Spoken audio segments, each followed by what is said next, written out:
Hello students, I hope you are all fine and in good health. In this audio presentation, I will discuss the chapter The Rat Trap. It is written by Selma Lagerlöf, uh, and one important theme runs through the stories of Selma Lagerlöf, and that is you can say it is a universal theme. That is the belief that the essential goodness in a human being can be awakened through understanding and love. So this universal theme runs through all the stories of Selma Lagerlöf, and this story is set in the midst of the mines of Sweden. And Sweden is very famous in iron ore. And these minerals or this iron ore, all this feature a lot in the history and legends of the country. And this story that we are about to read, that I am about to discuss with you all, this story is told somewhat in the manner of a fairy tale. So, dear students, let me start with the very first line. Once upon a time, there was a man who went around selling small rat traps of wire. So, once upon a time, see, it has started in a fairy tale manner only. So, once upon a time, there was a man who went around selling small rat traps that was made of wire. He made them himself at odd moments from the material he got by begging in the stores or at the big farms. Sometimes at odd moments, he is to prepare by begging, by getting those materials. And how is to get those materials? No, he never is to purchase those things. He was too poor to purchase those things, so he is to beg, sometimes in the stationery stores, or sometimes he is to beg for the wires from the big farms, and after that he is to make the rat traps. But even so, the business was not especially profitable, but the business was not profitable at all. So he had to resort to both begging and petty thievery to keep body and soul together. So ultimately, he had to do some other things also, like he used to uh, do a bit of begging, and then he used to do a bit of stealing also, because in order to make both ends meet, because he had no other options left. Even so, his clothes were in rags, his cheeks were sunken, and hunger gleamed in his eyes. Even so, he used to wear torn clothes. That is number one. If you look at his cheeks, you will find that the cheeks were sunken without moisture. And if you look at his eyes, you will find that he is very hungry. He haven't eaten anything for a couple of days, it seems so. So we don't know his name yet, but from the very first paragraph, we can get an overview of his character, of his physical setup. We get an overview of his profession also. He had no fixed profession. Sometimes he did a bit of stealing also. Sometimes, apart from that, he did a bit of begging also. So this was his profession, this was his life. It is a life of a vagabond, unfortunate on one hand, uncertain on the other hand. Now, dear students, I am moving on to the next paragraph. No one can imagine how sad. Sad means tragic. And monotonous. Monotonous means very tedious, very boring. So I repeat, no one can imagine how sad and monotonous life can appear to such a vagabond who plods along the road left to his own meditations. Now, no one can imagine how difficult life, how challenging life can be in case of a vagabond who moves along the road and who is left to his own thoughts and to his own meditations. But one day, this man had fallen into a line of thought which really seemed to him entertaining. But one day, while he was trotting along the road, or while he was moving along the road, a thought came to his mind. He had naturally been thinking of his rat traps when suddenly he was struck by the idea that the whole world about him, the whole world with its lands and seas, its cities and villages, was nothing but a big rat trap. Now he used to sell rat traps. So one day, a line of thought came to his mind, and he felt entertained after that thought came to his mind that the whole world is a big rat trap. The whole world, with its lands and seas, its cities and villages, is ultimately a big rat trap. It had never existed for any other purpose than to set baits for people. It offered riches and joys, shelter and food, heat and clothing, exactly as the rat trap offered cheese and pork. And as soon as anyone let himself be tempted to touch the bait, it closed it on him, and then everything came to an end. Now, it seems that the more we get, the more we want. Materialistic greed, now it increases in us every time, every single time. The more we receive comforts and luxuries in our life, the more greedy we become, the more eager we are to receive those things. Just like in case of a rat trap, because in a rat trap cheese and pork is kept so that a rat will be lured or will be attracted by those things and will enter the rat trap, and the cage from behind will closed. So it is like a trap. Now he is thinking that the people, they are all running after materialistic success and glories, about they are all running after riches and prosperities and all this. Ultimately they are all trapped inside a big rat trap. So he came to the conclusion that the entire world is a big rat trap. The entire world with its lands and seas, its cities and villages, the entire world as a whole is a big rat trap. Now, dear students, I am moving on to the next paragraph. The world had, of course, never been very kind to him.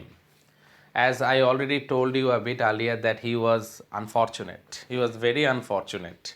And his life was pretty uncertain also.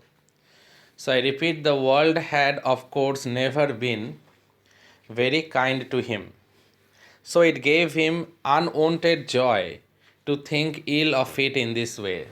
He was very unfortunate.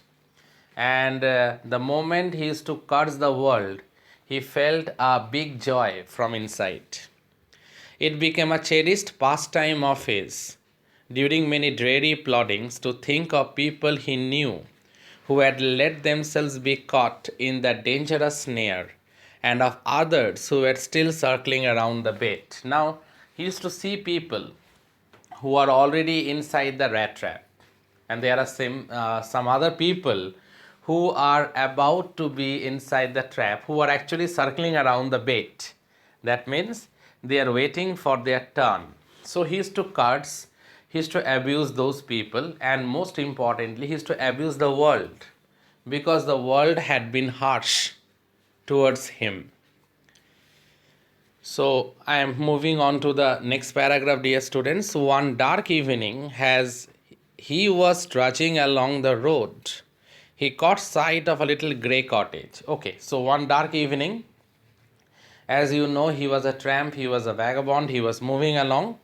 So he saw a little grey cottage by the roadside, and he knocked on the door to ask shelter for the night. And as usual, he knocked on the door and in order to ask shelter for the night.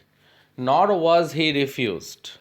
Instead of the sour faces, sour means bitter, which ordinarily met him, the owner, who was an old man without wife, that means he was a widower, without wife or child, was happy to get someone to talk to in his loneliness. So normally people, they are not so much interested to receive him by looking at his clothes and his get-up. But here the old man was very happy to receive him. The old man was a widower, and he was alone in his cottage. So he welcomed the rat trap seller or the tramp inside his house, inside his cottage. Immediately he put the porridge pot on the fire and gave him supper or dinner. Then he carved off such a big slice, slice means a big piece, from his tobacco roll, that it was enough both for the stranger's pipe and his own. Then after that he provided him food, and then both of them smoked tobacco together. Finally, he got out an old pack of cards and played majolis with his guest until bedtime. And then they played a sort of a card game by the name of majolis. They played it until bedtime. The old man was just as generous. Generous means kind-hearted, because the rat trap seller haven't expected this sort of generous hospitality, because normally uh, he was not entertained by the people by looking at his tattered clothes and all this. But here it seems that he was very much entertained, and he was surprised, but at the same time he felt honored also. And the old man, indeed, he was a very generous. See this line, the old man was just as generous with his confidences as with his porridge and tobacco. The guest was informed at once that in his days of prosperity his host had been a crofter at Ramsjo Iron Works and had worked on the land. Now, the old man was very candid or very frank in his conversation. He told the rat trap seller that during his youthful days, he himself was a crofter at Ramsjo Iron Works, but now he had retired because he is old now. So I repeat, the host had been a crofter at Ramsjo Iron Works and had worked on the land. Now that he was no longer able to do day labor, it was his cow which supported him. Now, since he is now old, now it is not possible for him to do rigorous day labor. Now he is supported by his cow. How? Yes, that Bossy was extraordinary. The Bossy is here referred to the cow. She could give milk for the creamery. Creamery, you can think that creamery is like a dairy farm. So his cow now could give milk for the creamery every day. And last month he had received all of 30 kroner in payment. Kroner is actually, you can say it is the Swedish currency. So now old man candidly had a conversation with the rat trap seller. Despite the rat trap seller was a stranger to him, he confessed everything. He told that during his youthful days, he himself was a crofter at Ramsjo Iron Works. But now he is not working because he is too old and his body is not permitting him to do day labor. So now he is supported by his cow Bossy, and she give milk for the creamery every day. And the last month he made a huge profit, almost 30 kroner, and that one also he told to the rat trap seller. That means he told everything to the rat trap seller. Now I am moving on to the next paragraph. The stranger must have seemed incredulous, for the old man got up and went to the window, took down a leather pouch, or you can say a leather bag, which hung on a nail in the very window frame, and picked out 3 wrinkled means cramped, 10 kroner bills. Now it seems very surprising to the rat trap seller that not only the old man told him about the profit that he made of 30 kroners, he even went and brought a leather bag or a leather pouch. From inside he took out the 30 kroner. This he held up before the eyes of his guest, nodding knowingly, and then stuffed them back into the pouch. Now he had shown the 30 kroners to the rat trap seller, who was his guest, and again he put those things back into the leather pouch. The next day both men got up in good season. The crofter was in a hurry to milk his cow, and the other man probably thought, other man means the rat trap seller, the other man probably thought he should not stay in bed, when the head of the house had gotten up. Now, obviously, the rat trap seller, he thought that I should not stay for long hours in bed. When uh, the main person of the house had already had woke up from his slumber, so I should not stay for long hours in bed. So they left the cottage at the same time. They means the rat trap seller along with the old man, because the old man went to sell milk in the creamery, and the rat trap seller, he went on his journey. So I repeat, they left the cottage at the same time.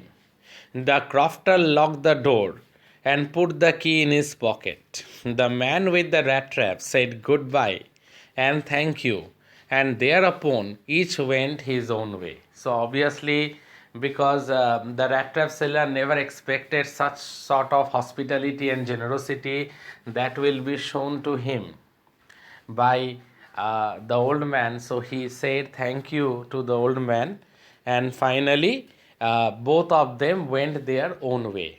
Each went their own way. Now, let's see what happens after this. But half an hour later, the rat trap peddler stood again before the door. Now, temptation or greed, because the old man had already displayed the 30 kroners kept inside a leather bag or a leather pouch. Now, let's see what the rat trap peddler will do. But half an hour later, the rat trap peddler stood again before the door. He did not try to get in because it was already locked. However, he only went up to the window, smashed a pane, stuck in his hand, and got hold of the pouch with the 30 kroner. He smashed the glass window panes, and then he took out the leather pouch, and from there he took out the 30 kroner. He took the money and thrust it into his own pocket, and as we know from the very first paragraph only, in the very first page it is written that he used to do a bit of stealing also, okay, to keep his body and soul together. I hope you remember that one. So here also he did the same thing. So he took the leather pouch, and from there he had taken those 30 kroners, and very carefully again he put the leather pouch in its place, and finally he went away. So half an hour later, after he and the old man, they both departed, he returned back to the same cottage. And since the old man the previous night had shown him where he had kept the 30 kroners, even he has shown the leather pouch where those 30 kroners were kept. So the rat trap seller, without wasting any more time, had broken the glass window panes and had taken the money out of that particular place, that is from the leather pouch. He had taken those 30 kroners, and then he went away. So dear students, I stop here in this audio presentation. In my next audio presentation, I will continue from the next paragraph. Please listen to this audio presentation, and if there is any doubt, kindly let me know. Thank you, students. Thank you all.